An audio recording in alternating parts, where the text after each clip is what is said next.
الحمدللہ رب العالمین والصلاة والسلام علی محمد الامین اعوذ باللہ من الشیطان الرجیم بسم اللہ الرحمن الرحیم۔ پچھلے لیکچر کا آخری سوال یہ تھا کہ حکمت سے کیا مراد ہے۔ میں نے عرض کیا تھا کہ سب سے پہلے اس سوال پر جس شخص نے انہوں نے کہا کہ حکمت سے مراد یہاں سنت یا حدیث ہے۔ قرآن سنت دونوں چیزیں سنت کے علم میں ہمیشہ سے لازم و ملزوم رہی ہیں۔ قرآن اللہ کی کتاب ہے، سنت رسول اللہ صلی اللہ علیہ وسلم طریقہ ہے۔ اس عمومی تصور کے تحت بتایا یہ معلوم ہوا کہ مسئلہ حل ہو گیا ہے۔ وَيُعَلِّمُهُمُ الْكِتَابَ وَالْحِکْمَةَ، یعنی یہ پیغمبر کتاب کی تعلیم دیتا ہے، قرآن سکھاتا ہے، حکمت کی تعلیم دیتا ہے، سنت سکھاتا ہے۔ اس رائے کو ایسا قبول عام حاصل ہوا کہ بعد میں شاذ ہی کسی بڑے آدمی نے اس سے اختلاف کی مثالیں۔ ہماری علمی تاریخ میں زبان و بیان پر غیر معمولی قدرت کے لحاظ سے زمخشری کا بڑا مقام ہے۔ یعنی بیان کے وہ پہلو جو کلاسیکی ادب سے تعلق رکھتے ہیں ان سے اگر قطع نظر بھی کر لیا جائے تو عربی زبان کا لغت، عربی زبان کے جملوں کی تعریف اور اس پر مبنی ہم جسے نحو کہتے ہیں، اس کے وہ میں نے یہ عرض کیا تھا کہ یہ آیت قرآن مجید میں 4 مقامات پر آئی۔ سب سے پہلے یہ سورہ بقرہ میں آیت 129 کے طور پر موجود ہے۔ زمخشری نے وہاں یہ لکھا کہ کتاب تو خیر قرآن ہے، حکمت شریعت اور احکام ہے۔ شریعت اور احکام ہے تو اس کے بعد پھر آگے دوسری جگہ اس نے وضاحت کر دی کہ یہ قرآن اور سنت ہے۔ تیسری جگہ بھی اور اس کے بعد سورہ جمعہ میں بھی کم و بیش اس نے یہی رائے دی۔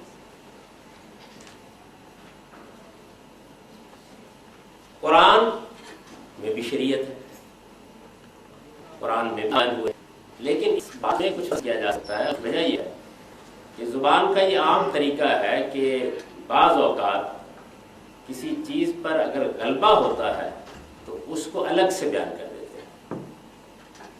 تو چونکہ سنت میں زیادہ احکام ہے، شریعت اس میں زیادہ بیان ہوئی ہے، نماز، روزہ، حج، زکوٰۃ، رسوم، آداب، اس کی چونکہ بے شمار چیزیں جو ہماری روزمرہ زندگی سے متعلق ہیں وہ سنت پر مبنی ہیں، تو اس بات میں ایک معقولیت تسلیم کی جا سکتی تھی کہ شریعت اور احکام کو الگ سے بیان کر دیا جائے۔ لیکن اس پر ظاہر ہے کہ یہ بڑا نازک سوال پیدا ہوتا ہے کہ کیا حکمت کا لفظ اس کے لیے موضوع ہے؟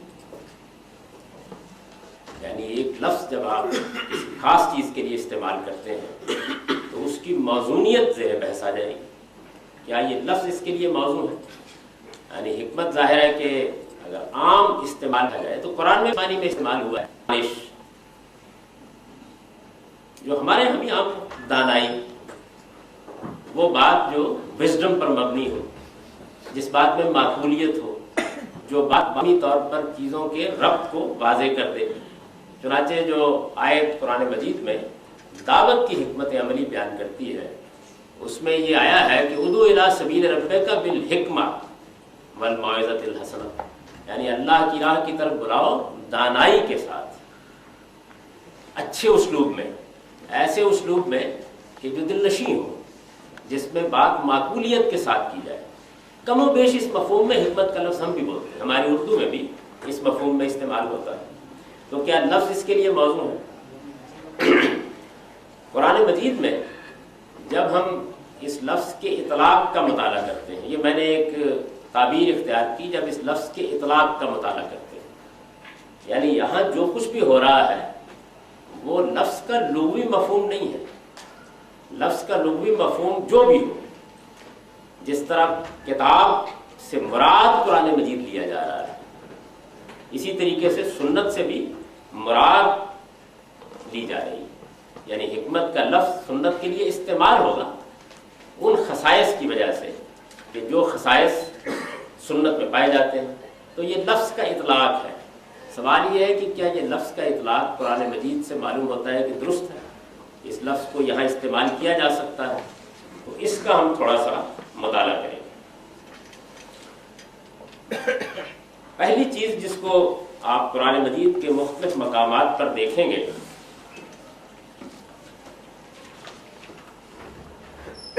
وہ یہ ہے کہ قرآن جس طرح سے یہ کہتا ہے کہ ہم نے کتاب نازل کی ہے، بالکل اسی طرح سے یہ کہتا ہے کہ ہم نے حکمت بھی نازل کی. چنانچہ یہ سورہ نساء کی آیت 113 ہے. وَأَنزَلَ اللَّهُ عَلَيْكَ الْكِتَابَ وَالْحِكْمَةَ، اللہ تعالیٰ نے آپ پر کتاب نازل کی ہے اور حکمت نازل کی.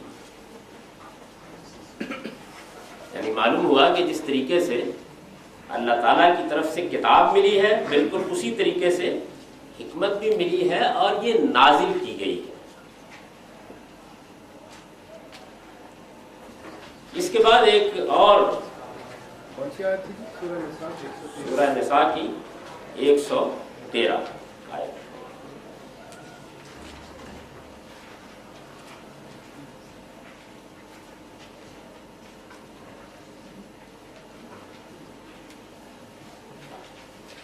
اس کے بعد ایک اور آیت ہے، یہ سورہ بنی اسرائیل کی آیت 39 ہے.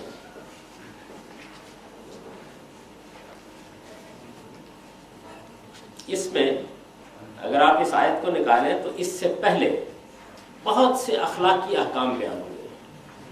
یعنی یہ بتایا گیا ہے کہ تم شرک نہ کرو، یہ بتایا گیا زمین پر کرنا، یعنی اخلاقی احکام کا ایک پورا کا پورا باب ہے اس سے پہلے جو سورہ بنی اسرائیل میں آیا ہے. اس آیت 39 سے پہلے وہ تمام ہدایات ہیں اس میں جو اخلاقی اصولوں کے بارے میں یا اللہ تعالیٰ کی اس ابدی ہدایت کے بارے میں جو اخلاقیات سے متعلق ہر انسان کی فطرت میں ہے اور اس کو مذہب بھی بیان کرتا ہے، بڑی تفصیل سے بیان کیا گیا ہے. اور جیسے ہی وہ سارا بیان ختم ہوتا ہے تو وہاں یہ ہے کہ ذَلِكَ مِمَّا أَوْحَىٰ إِلَيْكَ رَبُّكَ مِنَ الْحِكْمَةِ، یعنی تیرے پروردگار نے جو حکمت تیری طرف وحی کی ہے یہ اسی میں سے ہے، یہ اسی کا حصہ ہے، یہ وہی چیز ہے کہ جو تمہیں حکمت کے طور پر تمہارے پروردگار کی طرف سے دی گئی ہے. سورہ احزاب میں آپ دیکھیے یہ 34 نمبر آیت ہے. سورہ احزاب 33 نمبر سورہ ہے اور اس کی 34 نمبر آیت ہے. نبی صلی اللہ علیہ وسلم یہ ازواج مطہرات کو وہاں بعض ہدایات دی جا رہی ہیں.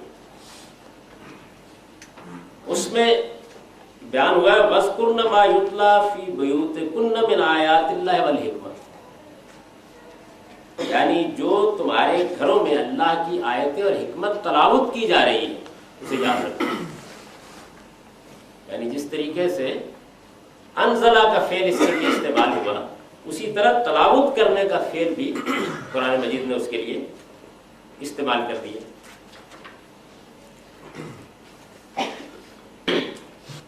لیکن یہ تھوڑا سا مختلف معنوں میں استعمال ہوا ہے. جو آپ نے پہلی بات کی تھی جو سورہ نساء کی میں آتا ہے، میں تو ابھی کوئی معنی نہیں بیان کر رہا، میں ابھی یہ بتا رہا ہوں کہ یہ جو لفظ ہے اس لفظ کے لیے جو الفاظ کتاب کے لیے استعمال ہوتے ہیں وہی بالکل استعمال ہو رہے ہیں. یعنی یہ تمہارے گھروں میں تلاوت کی جا رہی ہے، یہ تم پر نازل کی گئی ہے، یہ وہی چیز ہے جو تم پر اتاری گئی ہے، یہ الفاظ استعمال ہو رہے ہیں. جو اس بات ہے کہ نازل اور انجیل کو جس شخص نے بھی پڑھا ہے وہ یہ جانتا ہے کہ اس میں شریعت اور احکام نام کی کوئی چیز نہیں. یعنی سیدنا مسیح علیہ السلام نے اس بات کو خود واضح کر دیا ہے انجیل میں کہ میں احکام اور شریعت کے پہلو سے تورات ہی کو لے کر آیا ہوں. یعنی میرے پاس وہی کتاب ہے، میں اس میں کوئی تبدیلی کرنے کے لیے نہیں آیا، میں تورات کو منسوخ کرنے کے لیے نہیں، اس کو پورا کرنے کے لیے آیا۔ یعنی تورات کی شریعت میں سیدنا مسیح نے کوئی اضافہ نہیں کیا، وہی تو سیدنا مسیح کی کتاب ہے، اسی کو انہوں نے بنی اسرائیل کے لیے شریعت کی کتاب قرار دیا۔ اس کے احکام میں کیا روح ہے اس کو بیان کیا، اس میں جس حقیقت کو بیان کیا گیا ہے اس کا کیا پس منظر ہے اسے انہوں نے واضح کیا، لیکن کوئی نیا حکم انہوں نے بیان نہیں کیا، نہ کوئی شریعت بیان کی۔ یعنی قرآن مجید میں تو شریعت کے بہت سے احکام ہیں، لیکن انجیل میں اس طرح کی کوئی چیز نہیں ہے۔ اچھا، اب یہ دیکھیے کہ سیدنا مسیح علیہ السلام کے بارے میں قرآن مجید بیان کرتا ہے، یہ سورہ زخرف ہے، 34 نمبر سورہ ہے اور اس کی 63 آیت ہے۔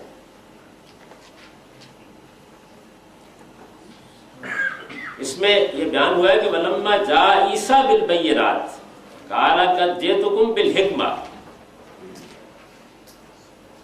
یعنی جب عیسیٰ بینات کے ساتھ، واضح نشانیوں کے ساتھ آئے تو انہوں نے آ کر کہا کہ میں تمہارے پاس حکمت لے کر آیا۔ 34 سورہ زخرف، ہاں 43 نمبر سورہ کی 63 نمبر آئے۔ اس میں جو آیتوں کے نمبر میں غلطی اس کی ذمہ داری میسر پر مجھ پر نہیں، کیونکہ یہ پرنٹ انہوں نے نکالا ہوا ہے۔ یہ آپ کے یہاں سورہ زخرف قرآن میں 34 نمبر سورہ ہے؟ تو 43 نہیں، ان کے یہاں غالباً 34 نمبر ہے۔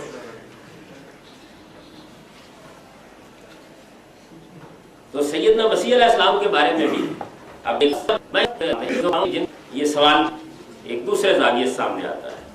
اچھا، اسی طرح دیکھیے یہ آل عمران ہے، آل عمران تیسری سورہ ہے اور اس کی 81 نمبر آیت ہے۔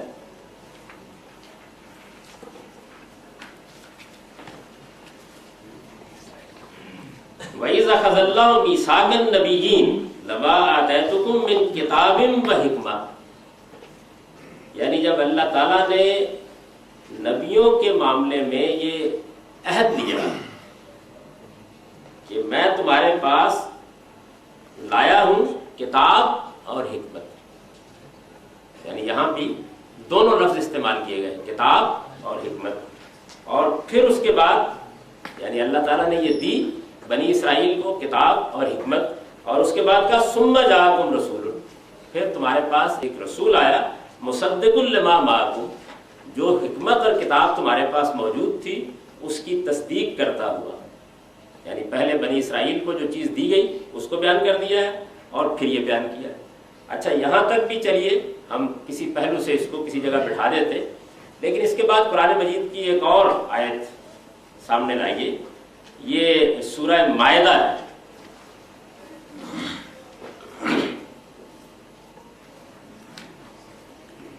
سورہ مائدہ 5ویں سورہ ہے اور اس کی یہ 110 نمبر ہے۔ دلچسپ آیت ہے، قرآن میں اس کو دیکھیں، وَإِذْ عَلَّمْتُكَ الْكِتَابَ وَالْحِکْمَةَ وَالتَّوْرَاةَ وَالْإِنجِیلَ، یعنی جب میں نے تجھے کتاب کی تعلیم دی، اللہ تعالیٰ کہتے ہیں جب میں نے تجھے کتاب کی تعلیم دی اور حکمت کی تعلیم دی اور تورات کی تعلیم دی اور انجیل کی تعلیم دی، یعنی اس میں اب کتاب، حکمت، تورات، انجیل، یعنی تورات کتاب نہیں ہے، انجیل کتاب نہیں ہے، پھر کتاب کیا ہے، پھر حکمت کیا ہے، یہاں ایک بالکل دوسرے طریقے سے قرآن مجید نے اس کو استعمال کیا۔ اچھا، اسی چیز کو قرآن نے ایک دوسری جگہ ایک دوسرے پہلو سے بیان کیا کہ وہ کیا تعلیم دے گا سیدنا مسیح کے بارے میں، وَيُعَلِّمُهُ الْكِتَابَ وَالْحِکْمَةَ وَالتَّوْرَاةَ وَالْإِنجِیلَ، وہاں بھی یہی کیا، یعنی وہ تمہیں وہ اس کو کتاب کی تعلیم دے گا، حکمت کی تعلیم دے گا اور تورات کی تعلیم دے گا اور انجیل کی تعلیم دے گا۔ یہ سورہ عمران 3 نمبر سورہ اور 48ویں آیت ہے۔ اس سے جو چیز پیش کرنا مقصود تھا وہ یہ ہے کہ قرآن مجید میں جب ہم اس لفظ کو دیکھتے ہیں تو یہ معلوم ہوتا ہے کہ یہ بات آسانی سے کہہ دینا کہ اس سے مراد سنت یا حدیث ہے، قرآن اس کو اس طرح قبول نہیں کرتا، یعنی سنت اور حدیث۔ ابھی میں یہ صحیح ہوں کیا ہے، نظر اس پر قرآن اس کی طرف سے پڑتا ہے۔ سیدنا مسیح علیہ السلام کو حکمت دی گئی، ایک جگہ یہ بیان کرتا ہے، سیدنا مسیح علیہ السلام کو کتاب اور حکمت دی گئی اور تورات اور انجیل دی گئی۔ سیدنا مسیح علیہ السلام کے بعد خود رسالت میں آپ صلی اللہ علیہ وسلم سے پہلے کے انبیاء بنی اسرائیل کے بارے میں کہ ان کو کتاب اور حکمت دی گئی، پھر خود رسالت میں آپ صلی اللہ علیہ وسلم کے بارے میں یہی اسلوب سامنے آ جاتا ہے۔ تو قرآن مجید میں جب ہم اس پہلو سے دیکھتے ہیں تو یہ معلوم ہوتا ہے کہ جو انبیاء علیہ السلام کو تعلیم دی گئی ہے اس میں یہ دونوں لفظ اسی طریقے سے مختلف پہلوؤں سے استعمال ہو رہے ہیں۔ اچھا، پھر خود حضور صلی اللہ علیہ وسلم پر یہ کتاب بھی تلاوت کی جاتی ہے اور حکمت بھی، رسول اللہ صلی اللہ علیہ وسلم پر یہ کتاب بھی نازل کی جاتی ہے اور حکمت بھی، گھروں میں اس کتاب کی بھی تلاوت ہوتی ہے، حکمت بھی، یہ استعمال ہے۔ اس وقت میرا صرف یہ تھا کہ قرآن مجید میں یہ اگر آپ اس لفظ کو دیکھیں تو یہ معلوم ہوگا کہ یہ کئی پہلوؤں سے استعمال ہوا ہے۔ ایسا نہیں ہے کہ ہر جگہ یہ کہہ دیا جائے کہ یہ کتاب قرآن ہے اور حکمت سے مراد سنت ہے، یعنی بہت سی آیات ایسی ہیں کہ جو اس صورتحال کو قبول کرنے سے انکار کرتے ہیں۔ خاص طور پر سیدنا مسیح علیہ السلام کے بارے میں تو بالکل ہی کچھ بات سمجھ میں نہیں آتی۔ اس کی وجہ یہ کتاب دی گئی تو کیا دیا گیا، اچھا پھر اس کے بعد حکمت دی گئی تو کیا دیا گیا، اور پھر چلیے کتاب اور حکمت کو ہم کہیں رکھ لیتے، آگے بتا دیا گیا کہ تورات بھی دی گئی، انجیل بھی دی گئی۔ تو اگر فرض کر لیجئے کسی زاویے سے دیکھا جائے تو اس کے معنی یہ ہوں گے کہ کتاب کوئی اور چیز ہے، حکمت کوئی اور چیز ہے، تورات کوئی اور چیز ہے، انجیل کوئی اور چیز ہے، یعنی یہ سب چیزیں ان کو دی گئیں، قرآن مجید نے بتایا، لیکن ان چیزوں سے کیا مراد ہے۔ اب مجھے صرف اس چیز کو سامنے آپ کے لا کر یہ بتانا ہے کہ جو دنیا میں جتنی بھی کلاسیکی زبانیں ہیں، خاص طور پر عربی زبان، اس میں لفظ ارتقاء کے مختلف مراحل سے گزرتا ہے۔ یہ جو ارتقاء کے مختلف مراحل ہیں یہ ان زبانوں میں اس لیے بہت زیادہ استعمال ہوتے ہیں کہ یہ جتنی کلاسیکی زبانیں ہیں یہ در حقیقت بہت کم الفاظ سے غیر معمولی طور پر متنوع مدعا کو بیان کرتے ہیں۔ یعنی عام طور پر تو یہ کہا جاتا ہے نا کہ عربی زبان میں الفاظ مختلف چیزوں کے لیے بہت ہوتے ہیں، ایسا نہیں ہے، یعنی یہ چیز استقصاء سے صحیح معلوم نہیں ہوتی۔ اس کی وجہ یہ ہے کہ الفاظ اصل میں چیزوں کے استعمال سے بنتے ہیں۔ عربی زبان میں کن چیزوں کے نام بہت ہیں؟ بھئی اونٹ ہے، بے شمار نام ہوں گے، صحرا ہے، بے شمار نام ہوں گے، اس لیے کہ اونٹ، صحرا، اونٹ چرانے والے بدو، ان کی زندگی کے لوازم، یہ چند ہی تو چیزیں ہیں، ان کے لیے الفاظ روز ایجاد ہوتے رہتے ہیں، لیکن کانسیپٹس کے لیے جو الفاظ ہیں وہ کم ہوتے ہیں اور مختلف شیڈز میں وہ استعمال ہوتے چلے جاتے ہیں۔ یہ اس زبان کا معاملہ ہے۔ صرف یہی نہیں، ہماری جو اردو زبان ہے اس میں بھی آپ لفظوں کا ارتقاء دیکھیں تو وہ ایسی ہی منازل طے کرتا ہے۔ اب دیکھیے کہ اگر آپ کوئی اچھا لغت اٹھا لیں تو آپ کو معلوم ہوگا کہ یہ لفظ خلیفہ ہے، تو یہ جانشین کے معنی میں عربی زبان میں استعمال ہوتا تھا، نائب کے معنی میں عربی زبان میں استعمال ہوتا تھا۔ اس کے بعد ہمارے حکمران کے لیے اس کا استعمال عام ہونا شروع ہوا، مسلمانوں کا سربراہ، یعنی یہ خلفائے راشدین کے لیے استعمال ہوا، اور خلفائے راشدین کے لیے بھی استعمال ہونے کے چند مختلف پہلو تھے، لیکن عباسیوں اور امیوں کے ہاں تو یہ بالکل حکمران، یعنی مسلمانوں کا حکمران، صرف حکمران ہی نہیں، مسلمانوں کا سب سے بڑا حکمران، اس کے لیے استعمال ہونے کے۔ اب مسلمانوں کے پہلے فعال ہوتے صحابہ کے بارے میں معلوم ہے کہ وہ مشقت اٹھاتے تھے، سیدنا عمر کے بارے میں معلوم ہے کہ وہ کیسے زندگی بسر کرتے تھے، لیکن آہستہ آہستہ مسلمانوں کا حکمران ایسا شخص ہونے لگا کہ جس کے پاس سوائے فارغ بیٹھنے کے اور کوئی کام نہیں تھا۔ تو آپ دیکھیے کہ جو انسانی ذہانت ہوتی ہے وہ لفظوں کو اس کے ارتقاء میں عکس کرنا شروع کر دیتی ہے۔ یعنی پھر ایسے لوگ کہ جو اپنے شاگردوں کے بلبوتے پر زندگی بسر کریں، کوئی ٹانگیں دبا رہا ہے، کوئی بازو دبا رہا ہے بیٹھ کر، بس وہ پہلوانی کر لی زیادہ سے زیادہ، ادھر ادھر محلے کے قضیے چکا دیے تو ان کا خلیفہ۔ یعنی اب یہ دیکھیے کہ نہ اس میں جانشین رہا، نہ اس میں نائب رہا، نہ اس میں اقتدار و اختیار رہا، نہ اس میں مسلمانوں کی حکمرانی رہی، ایک بالکل فارغ شخص جس کو کوئی اور کام نہیں ہے، جو بابر بحیش کوش کے عالم دوبارہ نہیں اس کی زندگی بسر کر رہا ہے، ادھر ادھر شاگردوں نے کچھ اس کو دبا دیا، کوئی پکڑ کے ہو کے کندھے پکڑ لیے، کوئی ٹانگیں پکڑ لیں، کوئی مٹھی چاپی کر دے تو بات کر لیے یہ خلیفہ صاحب، یہ استعمال ہونے لگ گیا۔ تو لفظ اس طرح سے مختلف مراحل طے کرتا چلا جاتا ہے۔ اب مثال کے طور پر دیکھیے کہ یہ لفظ رسول ہے، تو قرآن مجید میں ہم دیکھتے ہیں کہ یہ بطور اصطلاح استعمال ہو رہا ہے، یعنی اللہ کے پیغمبروں کے لیے استعمال ہوتا ہے۔ اگر اللہ کے پیغمبروں کے بارے میں ہمارا ایک تصور بنتا ہے کہ اللہ تعالیٰ انسانوں میں سے کچھ لوگوں کا انتخاب کرتا ہے کہ وہ ان کو نبوت کے منصب پر فائز کرے، کہ یک بیک ہم دیکھتے ہیں کہ بالکل یہی لفظ سیدنا جبریل علیہ السلام کے بارے میں استعمال ہو جاتا ہے، انہ لقول رسول کریم، سیدنا جبریل کے بارے میں بے تکلف قرآن نے اس کو استعمال کر لیا کہ یہ تو اصل ہمارے بزرگ رسول کا قول ہے، اور وہاں صاف سیاق و سباق سے واضح ہے کہ حضرت جبریل مراد ہے، اور ہمارے موجودہ زمانے میں یہ سفراء کے لیے استعمال ہونے لگ گیا۔ چنانچہ یہ بالکل ممکن ہے کہ آپ کسی عرب ملک میں جائیں اور وہ کہیں کہ اس وقت رسول الہند یہاں تشریف لائے ہوئے ہیں، یعنی ہندوستان کا سفیر یہاں آیا ہوا ہے، اور ہندوستان کا وہ سفیر مسلمان بھی نہیں ہوگا، لیکن لفظ اس کے لیے استعمال ہو جائے گا۔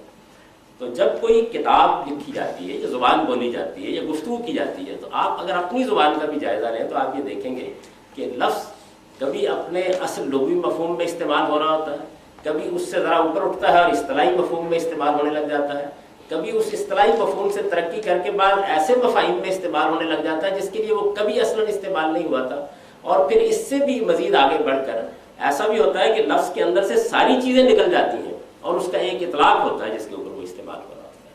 یعنی یہ ہماری اردو زبان میں بھی ہے، عربی زبان میں بھی ہے، فارسی زبان میں بھی ہے، انگریزی زبان میں بھی ہے، ساری زبانوں میں لفظوں کا یہ ارتقاء اسی طریقے سے جاری رہتا ہے۔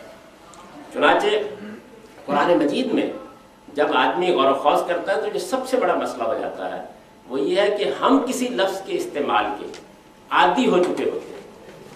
جیسے مثال کے طور پر ہمارے لیے یہ باور کرنا مشکل ہے کہ رسول کا لفظ یک بیک سفیر کے لیے استعمال ہو جائے۔ ہمارے ہاں یہ اصطلاحی طور پر اتنا عام ہو چکا ہے کہ ہم اردو زبان میں اس سے ہٹ کر اس لفظ کو استعمال نہیں کرتے، لیکن عربوں کے ہاں یہ صورتحال نہیں ہے۔ اچھا، بالکل اسی طریقے سے اب صلاۃ ہے، نماز، اس کی مختلف پر مطابق تو معلوم ہو رہا ہے کہ اصطلاحی پڑھتے ہیں، لیکن اس کا لفظ نماز ہے، اس نے ارتقاء کی، اس میں سے کوئی منزل بھی طے نہیں کی۔ یعنی نماز کا لفظ بولتے ہوئے یا وہ نماز ہوتی ہے جو ہم روز پڑھتے ہیں، جنازہ مراد ہوتا ہے، یعنی جن چیزوں کے لیے اصطلاحاً استعمال ہوتا ہے اس سے ہٹ کر استعمال نہیں ہوتا۔ عربی زبان میں یہ صورتحال نہیں ہے، اس لیے کہ عربی زبان میں لفظ اپنے تمام استعمالات کے ساتھ رائج ہے، لیکن وقت کے ساتھ ساتھ ایسا ہوتا ہے کہ کسی دوسری زبان میں یا اسی زبان میں کچھ مراحل گزرنے کے بعد لفظ سے بعض چیزیں نکلتی چلی جاتی ہیں، اور ہم یہ دیکھتے ہیں اس کو زبان کی اصطلاح میں تجرید کہتے ہیں، یعنی لفظ کے کچھ کپڑے اترتے جاتے ہیں۔ اس نے ایک لباس پہنا ہوا ہوتا ہے تو اس میں کچھ چیزیں اترتی چلی جاتی ہیں اور باقی رہ جاتی ہیں، اور یہاں تک کہ پھر ہم دیکھتے ہیں کہ وہ ایک معنی میں استعمال ہوا، دوسرے میں استعمال ہوا، تیسرے میں ہوا، چوتھے میں ہوا۔ یہ تو معنی کا سفر ہے۔ اس سے آگے بڑھ کر جس طرح کہ میں نے عرض کیا، پھر اطلاق ہے لفظ کا، یعنی آپ نے حکمت بول کر دانائی مراد لی، آپ نے حکمت بول کر فلسفہ یونان مراد لی، آپ نے حکمت بول کر دین کی حکمت مراد لی، یعنی یہ اب اطلاق ہے لفظ کا۔ لفظ کا جو اطلاق ہے یہ بھی اسی طریقے سے تبدیل ہوتا رہتا ہے، اس میں بھی مختلف مراحل آتے رہتے ہیں۔ تو قرآن مجید میں جب ہم یہ لفظ کتاب اور حکمت کا مطالعہ کرتے ہیں تو اس کی بھی یہی صورت ہمارے سامنے آتی ہے۔ میں نے ایک نظر آپ کے سامنے آیات رکھ دی تھی، اب اپنا نقطہ بیان کر رہا ہوں، یعنی یہ بتا رہا ہوں یہ بات کہ قرآن مجید میں یہاں اس لفظ کو میں کس معنی میں لیتا ہوں، اور جب اس معنی میں لیتا ہوں تو ظاہر بات ہے کہ اس سے پہلے یہ مطالعہ ضروری ہے کہ آپ یہ دیکھ لیں کہ قرآن مجید خود اس لفظ کو کس کس مفہوم میں استعمال کرتا ہے۔ اس میں ہم نے دیکھا تھا کہ یتلو علیہم آیاتہ ہی میں کوئی مسئلہ نہیں ہے، یعنی رسالت میں آپ صلی اللہ علیہ وسلم اللہ کی آیات تلاوت کرتے تھے، نہ اس کے اوپر کوئی زبان کا سوال پیدا ہوتا ہے، نہ کوئی علم و مطالعے کی کوشش آتی ہے، نہ نبی صلی اللہ علیہ وسلم کی سیرت کے حوالے سے کوئی پرابلم سامنے آتا ہے۔ اس کی وجہ یہ ہے کہ یہ بالکل واضح بات ہے، رسالت میں آپ صلی اللہ علیہ وسلم پر قرآن اترا، قرآن کی آیات ہے، ان آیات کو حضور صلی اللہ علیہ وسلم پڑھ کر سناتے تھے۔ اس میں یتلو علیہم میں کیا چیز پوشیدہ ہے وہ تو ہے ایک زبان کی بحث، اور وہ ہم تھوڑی دیر میں کریں گے، لیکن اس کے مدعا اور اطلاق میں کوئی بڑی مشکل پیدا نہیں ہوتی۔ جو مشکل پیدا ہوتی ہے وہ آ کر یعلمہم الکتاب والحکمہ میں سامنے آتی ہے، اور اس میں میرے نزدیک 3 لفظ ہیں جن کے استعمال کا جو ایک نازک سا فرق ہے، پہلے آپ اس کو دیکھیے۔ ہم جب اپنی اردو زبان میں تعلیم کا لفظ بولتے ہیں تمہارا تصور یہ ہوتا ہے کہ ایک استاد بیٹھا ہوا ہے اور وہ کوئی فن، کوئی علم، کوئی ہنر سکھا رہا ہے۔ اچھا، اگر مثال کے طور پر ہم اس لفظ کو ایسے استعمال کر دیں کہ فلاں صاحب فلاں کتاب کی تعلیم دے رہے ہیں، تو فوراً جو تاثر ہمارے ذہن میں پیدا ہوتا ہے وہ یہ ہوتا ہے کہ وہ کتاب موجود ہے، اس کتاب میں کچھ حقائق بیان کیے گئے ہیں، وہ ان کی شرح و وضاحت کر رہے ہیں، ان کو سمجھا رہے ہیں، اس کا پس منظر واضح کر رہے ہیں۔ مثال کے طور پر اگر میں کہوں کہ میں آپ کو اپنی کتاب پڑھا رہا ہوں یا اس کی تعلیم دے رہا ہوں، تو یہی تاثر آپ کے ذہن میں اس سے قائم ہوتا ہے۔ یہ اصل میں ہماری اردو میں آ کر لفظ یہ صورت اختیار کر چکا ہے۔ عربی زبان میں بھی یہ اس معنی میں استعمال ہوتا ہے، لیکن اسی معنی میں استعمال نہیں ہوتا۔ عربی زبان میں بھی اس معنی میں استعمال ہوتا ہے، لیکن اسی معنی میں استعمال نہیں ہوتا۔ یعنی عربی زبان میں یہ محض کسی چیز کو بتا دینے کے لیے آ جائے گا، محض کسی چیز کو بتا دینے کے لیے آ جائے گا۔ جس طرح میں اردو زبان کے ایک لفظ کی مثال دے رہا ہوں، ہم بولتے ہیں میں نے ان کو فلاں چیز سکھا دی۔ اب یہ دیکھیے، تعلیم دینے میں تو ایک ہی تاثر آتا ہے، سکھانے کا لفظ آپ کئی معنی میں بول سکتے ہیں۔ وہ آدمی جو آپ کو قرآن مجید ناظرہ پڑھا دیتا ہے، اس کے لیے بھی بول سکتے ہیں۔ وہ جو اس کے معنی اور مطالب آپ کو بتاتا ہے، اس کے لیے بھی بول سکتے ہیں۔ یعنی یہ مختلف مراحل اور منازل سے گزرتا ہوا استعمال ہوتا چلا جاتا ہے سکھانے کا لفظ۔ تو ایک آدمی نے تقریر کر ڈالی آپ کے سامنے، اس سے بھی آپ سیکھ سکتے ہیں، اور ایک آدمی نے اس ہنر کی آپ کو باقاعدہ تربیت دی، لفظ اس کے لیے بھی استعمال ہو جائے گا۔ اور ایک شخص نے کسی چیز کی شرح و وضاحت کر کے اس کی ہندی کی چندی کر دی، اس کے لیے بھی اس لفظ کا استعمال ناموزوں نہیں ہوگا۔ تو اسی طریقے سے علامہ یا تعلیم کا لفظ ہے عربی زبان میں۔ آپ یہ دیکھیے کہ قرآن مجید میں اس کے استعمال کی چند مثالیں۔ سورہ بقرہ میں یہ 2 نمبر آیت ہے، دوسری سورہ ہے اور 31 نمبر آیت ہے، بڑی مشہور آیت ہے، علم آدم الاسماء کلها، اللہ نے آدم کو سب نام سکھا دی۔ اچھا، اب خواہ اس کی کوئی تعویل آپ مراد دے لیں تو آپ دیکھیں گے کہ لفظ اس معنی میں استعمال نہیں ہوا جس معنی میں ہم کسی کتاب کو پڑھانے، اس کی تعلیم دینے، اس کی شرح و وضاحت کے لیے استعمال کرتے ہیں۔ اچھا، اسی طریقے سے کسی چیز کا ہنر، کسی چیز کے فن کو آپ کے اندر اتار دیا جاتا ہے اور وہ آپ کے لیے ایک سیکھنے اور سکھانے کی چیز ہوتی ہے۔ قرآن مجید نے اس مفہوم میں اس کو استعمال کیا۔ سورہ نمل میں ہے، وَقَالَ يَا أَيُّهَا النَّاسُ عُلِّمْنَا مَنطِقَ الطَّيْرِ، لوگوں ہم کو پرندوں کی بولی سکھائی گئی ہے۔ یہ سورہ ہے 27ویں سورہ، وہ ہم کو پرندوں کی بولی سکھائی گئی ہے۔ اچھا، جبریل امین کے بارے میں کیا تاثر ہے؟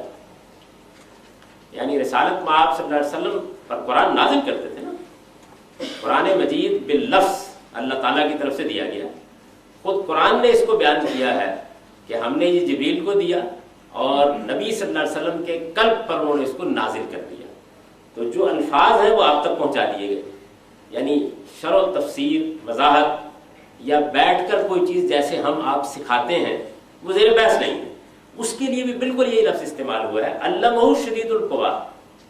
یعنی یہ قرآن جبریل کے بارے میں بیان کیا جا رہا ہے، اس نے سکھایا ہے جو شدید القویٰ ہے، یعنی بڑی زوردار قوت والا ہے۔ تو سکھایا ہے سے کیا مراد ہے؟ یعنی کیا قرآن کے معنی و مطالب بتائے ہیں؟ کیا اس کی شرح و وضاحت کی ہے؟ کیا اس کے حقائق و معارف واضح کیے ہیں؟ یعنی قرآن مجید جیسے دیا گیا اس کو اسی طریقے سے انہوں نے رسالت مآب صلی اللہ علیہ وسلم تک پہنچا دیا۔ اچھا، اللہ تعالیٰ نے نبی صلی اللہ علیہ وسلم کو قرآن کی تعلیم کیسے دی ہے؟ یعنی ایسے ہی ہے نا کہ قرآن مجید اللہ تعالیٰ کی اپنی زبان میں نازل ہوا اور جبریل امین اس کو لے کر آئے، رسالت مآب صلی اللہ علیہ وسلم کو پڑھ کر سنا دیا گیا۔ یہی ہے نا اس کی کیفیت۔ اس کے لیے بھی آپ دیکھیے، الرحمن علم القرآن، یعنی رحمان جس نے قرآن سکھایا۔ یہ چند مثالیں ہیں جس سے آپ پر یہ بات واضح ہو جائے گی کہ جو یہاں پر ہم پڑھتے ہیں لفظ یعلمہم الکتاب والحکمہ، تو اس سے عام طور پر جب اردو زبان کے حوالے سے لفظ کو دیکھا جاتا ہے تو یہ خیال ہوتا ہے کہ قرآن ہے اور قرآن مجید کی کچھ تعلیم دی جا رہی ہے جس میں قرآن کے معنی مطالب بتائے جا رہے ہیں، جیسا کہ عام تاثر بن گیا۔ یعنی لفظ اس معنی میں ضروری نہیں کہ استعمال ہوا، یہ لفظ کا ایک اور پہلو ہے جو میں نے آپ کو بتا دیا. یعنی فرض کیجئے کہ یہی بات ٹھیک ہو، کتاب قرآن کے معنی میں ہے، تو پھر بھی یہ بالکل ایسے استعمال ہو جائے گا کہ جیسے اللہ تعالیٰ نے قرآن سکھایا تو لفظ علامہ استعمال کیا. مطلب کیا ہے؟ مطلب یہ ہے کہ قرآن اللہ تعالیٰ کی زبان میں بیان ہو گیا. اچھا، جبریل نے قرآن سکھایا تو مطلب کیا ہے کہ جبریل نے جیسے لیا پڑھ کر سنا دیا. اچھا، محمد الرسول اللہ صلی اللہ علیہ وسلم نے ہم کو قرآن سکھایا، علم القرآن اللہ نے سکھایا، علمہ شدید القوا جبریل نے سکھایا، اور محمد صلی اللہ علیہ وسلم یعلمہم الکتاب. اسی معنی میں ہو سکتا ہے، یعنی اس میں کوئی استبعاد نہیں ہے کہ قرآن دینے کا جو عمل ہوا ہے لفظ اس کے لیے استعمال ہو جائے. ضروری نہیں کہ اس کو ہم تعلیم دینے سکھانے کے معنی میں لیں. یہ قرآن مجید سے اس کی آپ کو مثالیں دیں. اچھا، یہ تو ہے معاملہ تعلیم کا. میں نے ابھی عرض کیا تھا کہ یہ خیال نہ کیجئے کہ عربی زبان میں یہ لفظ اس تعلیم کے لیے استعمال نہیں ہوتا جس تعلیم کے لیے ہم اسے استعمال کرتے ہیں. ہوتا ہے، لیکن اس سے ہٹ کر بھی استعمال ہوتا ہے، اور بالکل اسی طرح استعمال ہوتا ہے جس طرح سکھانے کا لفظ ہماری اردو زبان میں استعمال ہوتا ہے. اس کو ادب کے اور زبان کے ماہرین اس طرح بیان کرتے ہیں کہ لفظ اصل میں بے شمار منازل طے کرتا ہے. ایک اس کا بالکل ابتدائی مفہوم ہوتا ہے، یعنی کسی کام کی ابتدا جب اس مفہوم میں ہوتی ہے تو اس کے لیے استعمال کر دیتے ہیں. وہ اس سے آگے بڑھ کر اس کے انتہائی مفہوم میں بھی استعمال ہوتا ہے، اور وہ بعض اوقات اس چیز کے مستقبل کو سامنے رکھ کے بھی استعمال کر لیا جاتا ہے. یعنی ان سارے معنی میں لفظ استعمال ہوتا رہتا ہے. ہمارے استاد جب اس کو واضح کیا کرتے ہیں تو وہ یہ کہتے ہیں کہ عربی زبان میں فعل ابتدائے فعل کے لیے بھی استعمال ہوتا ہے، انتہائی فعل کے لیے بھی استعمال ہوتا ہے، فیصلہ فعل کے لیے بھی استعمال ہوتا ہے. اب مثال کے طور پر دیکھیے نا کہ لیلۃ القدر میں انا انزلناہ فی لیلۃ القدر، یعنی ہم نے اس قرآن کو لیلۃ القدر میں نازل کرنا شروع کیا. ابتدا ہے فعل. اچھا، بالکل کسی چیز کے بارے میں ایک عمومی اظہار کرنے کے لیے یا ایھا الذین آمنوا آمنوا، اے لوگوں جو ایمان کا دعویٰ کر رہے ہیں ایمان لاؤ. ایک ہی فعل قرآن نے استعمال کیا، یا ایھا الذین آمنوا آمنوا. سیدنا مسیح علیہ السلام نے گہوارے میں کلام کیا، قرآن میں اس کا ذکر ہوا ہے. اس میں وہ یہ کہتے ہیں کہ اللہ تعالیٰ نے آتانی الکتاب، مجھ کو کتاب دی ہے. یعنی کیا مطلب؟ کتاب دینے کا فیصلہ کیا ہے، میرے بارے میں یہ فیصلہ کر دیا ہے کہ مجھے کتاب دی جائے گی. تو عربی زبان میں فعل مختلف مدارج میں استعمال ہوتا ہے. اسی اصول پر یہ فعل علامہ ہے، یعنی کسی چیز کو آپ نے بیان کر دیا، کسی چیز کو آپ نے دے دیا، کسی چیز کو آپ نے سکھا دیا، کسی چیز کی آپ نے شرح وضاحت کر دی، کسی چیز کو آپ نے ذہن میں اتار دیا، کسی چیز کو آپ نے بدیہت کر دیا. تو یہ سارے پہلوؤں سے استعمال ہو جائے گا.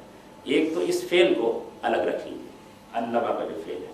اب اس کے بعد آئیے کتاب کی طرف. میں خلاصہ کر دوں اپنی بات کا. کیا ہے جی آپ کی یعنی وقت بتا دیجیے. 7:20. جس طریقے سے اس فعل نے ایک دوسرے پہلو سے اپنی حقیقت ہم پر کھولی، یعنی دے دینے کے لیے، بتا دینے کے لیے، کسی چیز کا علم دوسرے کو منتقل کر دینے کے لیے، بیان ہی وہ اس کے سامنے رکھ دینے کے لیے، یعنی سکھانے کا لفظ جس طرح استعمال ہوتا ہے یہ لفظ بھی استعمال ہوتا ہے. کتاب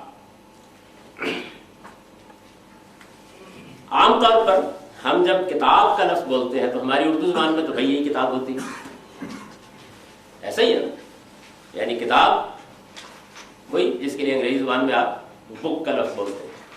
تو اب جب آدمی اردو کے ذہن کو سامنے رکھ کر قرآن مجید کی طرف جاتا ہے تو کتاب اتنا زیادہ معروف لفظ ہے کہ وہ ہر جگہ محسوس کرتا ہے کہ اسی معنی میں ہوگا.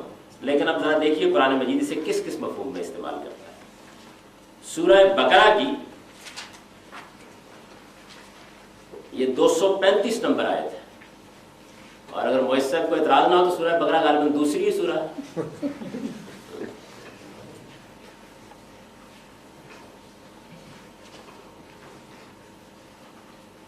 دوسری سورہ ہے، اس کی 235 نمبر آیت ہے.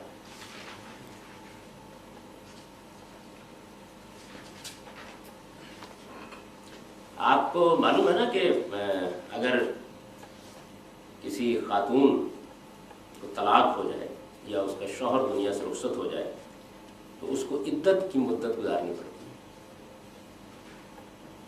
یعنی ایک قانون، ایک قاعدہ ہے جو مسلمان عورتوں کے لیے بنا دیا گیا ہے. اس میں وہ جب قانون کی مدت پوری کر لیتی ہیں، یعنی وہ 3 مہینے بھی ہوتی ہے اور 4 مہینے 10 دن بھی وفات کی صورت میں ہوتی ہے، تو یہ مدت جب وہ پوری کر لیتی ہیں تو اس کے بعد وہ نکاح کر سکتی ہیں. قرآن مجید اس قانون کو بیان کر رہا ہے. یہ بقرہ کی 225 میں وَلَا تَعْزِمُوا عُقْدَةَ النِّکَاحِ، اور نکاح کی گرہ نہ باندھو حتیٰ یبلغ الکتاب اجلہ، جب تک کہ قانون اپنی مدت کو نہ باندھے. وہی کتاب ہے نا، کتاب جو عام استعمال ہوتی ہے بک کے معنی میں، یہ مجلد کتاب کے معنی میں وہی کتاب ہے. بالکل وہی لفظ آپ دیکھیے قرآن میں نکال کے، وَلَا تَعْزِمُوا عُقْدَةَ النِّکَاحِ حَتَّىٰ يَبْلُغَ الْکِتَابُ أَجَلَهُ، یعنی نکاح کی گرہ مت باندھو جب تک کہ قانون اپنی مدت پوری نہ کر لے. جو قاعدہ مقرر کیا گیا ہے، جو قانون بنایا گیا ہے کہ 3 مہینے یا 4 مہینے 10 دن کا وقت گزارنا ہے، جب تک وہ مدت پوری نہ ہو جائے. اور اجل یعنی مدت کے لیے جو لفظ استعمال ہوا وہی معروف لفظ ہے اجل جو ہم بولتے ہیں. قانون اپنی مدت کو نہ پہنچ جائے، قاعدہ وہاں تک نہ پہنچ جائے جو اس کے لیے مقرر کیا گیا ہے. اسی طریقے سے آپ دیکھیں سورہ نساء ہے، یہ سورہ نساء 4 نمبر سورہ ہے، اس کی یہ 24ویں آیت ہے.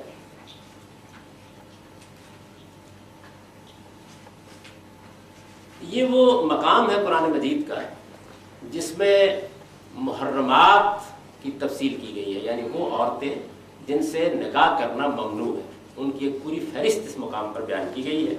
اور یہ آخر میں والمحصنات من النساء تک پہنچتی ہے، یعنی ان عورتوں سے بھی نکاح کرنا ممنوع ہے جو کسی دوسرے کے نکاح میں ہو. پوری فہرست یہاں ختم ہو رہی ہے. اس کے بعد قرآن کہتا ہے کتاب اللہ علیکم، یہ تم پر اللہ کا ایک قانون ہے جو لاگو کر دیا گیا ہے. اب ظاہر بات ہے کہ یہاں کتاب بک کے معنی میں استعمال نہیں ہوگا. جب قانون چونکہ لاگو کیا جاتا ہے، ابھی میں نے آپ کو لفظ خلیفہ کی مثال دی، قانون چونکہ لاگو کیا جاتا ہے تو اسی سے اس میں فرض کرنے کے معنی پیدا ہو گئے. اور اس وقت کا قرآن اتنا استعمال ہوتا ہے کتب علیکم الصیام، تم پر روزے فرض کیے گئے. کتب علیکم القتال، تم پر قتال فرض کیا گیا. قرآن مجید میں جگہ جگہ یہ استعمال ہوا ہے. اسی مفہوم میں جہاں قانون کا پہلو بھی موجود ہے اور ایک فریضے کا پہلو بھی موجود ہے. آپ دیکھیے سورہ نساء کی آیت 103 ہے، ان الصلاۃ کانت علی المؤمنین کتابا موقوتا، یعنی نماز مسلمانوں پر ایک موقت کیا ہے؟ کتاب. نماز کوئی کتاب تو نہیں ہے جو آپ پڑھتے ہیں.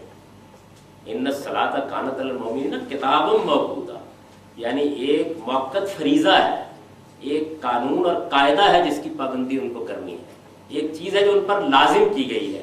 اس مفہوم میں استعمال ہو گئی.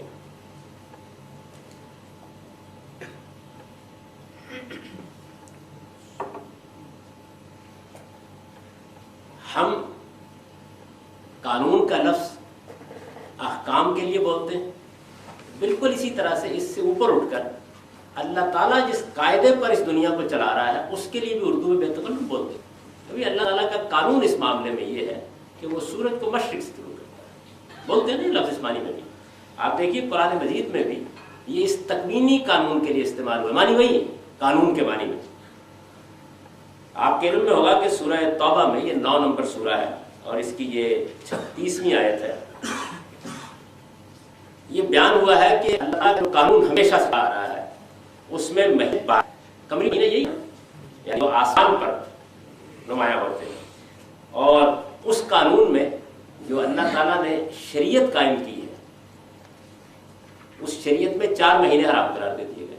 اب یہ دونوں پہلوؤں کو نگاہ میں رکھیے. آیت سنیے، ان عدت الشہور عند اللہ 12 شہرا فی کتاب اللہ، یعنی مہینوں کی تعداد اللہ کے نزدیک 12 ہی ہے.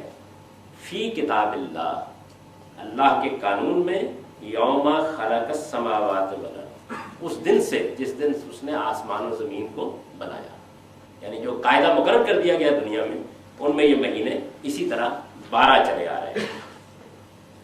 یہ صورتحال ہے کتاب کے بارے میں، یعنی کتاب کا لفظ جس طریقے سے کتاب کے لیے استعمال ہوتا ہے اسی طریقے سے قانون کے لیے بھی استعمال ہوتا ہے، اسی طریقے سے کتاب کا لفظ خط کے لیے بھی استعمال ہوتا ہے۔ آپ نے دیکھا نا حضرت سلیمان نے ملکہ سبا کو ایک خط بھیجا تھا، اس کے لیے بھی یہی لفظ استعمال ہوا ہے۔ تو جس وقت ہمارے ذہن میں الفاظ کے مختلف پہلو ہوتے ہیں تو تب ہمارے اندر وہ وسعت پیدا ہوتی ہے کہ ہم کسی جگہ پر اس کے اطلاق میں بھی اس پہلو کو ملحوظ رکھیں۔ یا دیکھیں ہم نے کتاب کے لفظ کا مطالعہ کیا اور اسی طرح تعلیم کے لفظ کا مطالعہ کیا۔ اب اس کے بعد ایک اور چیز جو اس میں قابل مطالعہ ہے وہ ہے عربی زبان کا واو، یہ جس کو اور کے معنی میں آپ بولتے ہیں۔ یعنی ہم نے دیکھا یہاں کہ عربی زبان میں جو واو ہے وہ یہاں استعمال ہوا ہے نا، یتلو علیہم آیاتہ ویزکیہم ویعلمہم الکتاب والحکمہ، یعنی جیسے ہم میں اور بولتے ہیں تو عربی زبان میں واو۔ عربی زبان کا یہ واو ظاہر ہے کہ عام طور پر اور کے معنی میں آتا ہے، لیکن ہر جگہ اور کے معنی میں نہیں آتا۔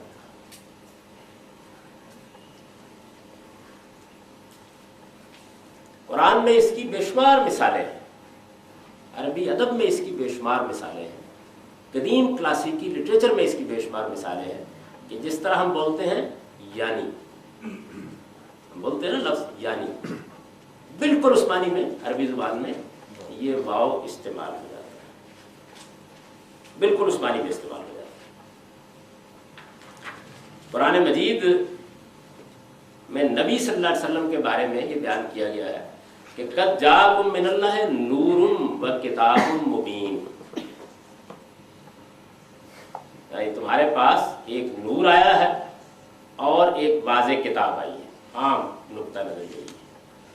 اچھا، لیکن قرآن مجید کیا کہتا ہے؟ فوراً کہتا ہے یہی، اور جو دو بیان ہوئی ہیں، یعنی ایک نور بیان ہوا ہے، ایک کتاب مبین بیان ہوئی۔ فوراً اس کے بعد وہ یہ نہیں کہتا کہ عربی زبان میں اگر وہ کہتا یہدی بہما کہنا چاہیے تھا نا، ان دونوں کے ذریعے سے ہدایت دیتا ہے، تو وہ فوراً ایک کر دیتا ہے اس کو۔ اس طرح وہ یہ بتا دیتا ہے کہ یہ یہاں پر واو یعنی کے معنی میں، یعنی اللہ تعالیٰ کے پاس سے قد جاءکم تمہارے پاس آیا ہے، کیا آیا ہے؟ ایک روشنی آئی ہے، یعنی ایک واضح کتاب آئی ہے، اللہ اس کے ذریعے سے ہدایت دیتا ہے۔ بالکل دیکھیے اسی طرح قرآن مجید نے سورہ شورا میں، یہ سورہ شورا جو ہے یہ 46 نمبر سورہ ہے جی، جاءکم من اللہ نور و کتاب مبین، انہوں نے یہاں نقل نہیں کی، تو آپ ان سے یہ تلاش کر کے آپ کو بتائیں، یہ بھی بتا دیں گے آپ، اس کو آپ نوٹ رکھیے۔ سورہ شورا میں اللہ تعالیٰ کہتے ہیں کہ اللہ الذی انزل الکتاب بالحق والمیزان، یہ 46 نمبر سورہ ہے اور اس کی 17ویں آیت ہے جی۔ دیکھیے یہ ان کی دوسری غلطی ہے بھائی، یا تو آگے سامنے بیٹھ جاؤ،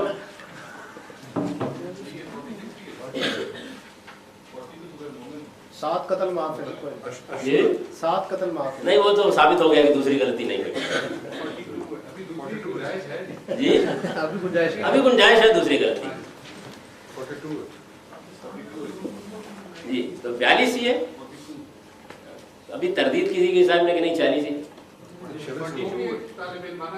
وہ بھی ایک طالب علم ہے اور میرا خیال ہے آپ کے کسی ہمسائے سے ہوئی ہے، کیونکہ صورتحال وہی تھی کہ میں جو بولا کہا کہ یہ آواز اسی خانہ خراب کی تھی۔ یہ آپ نے تلاش کر لی،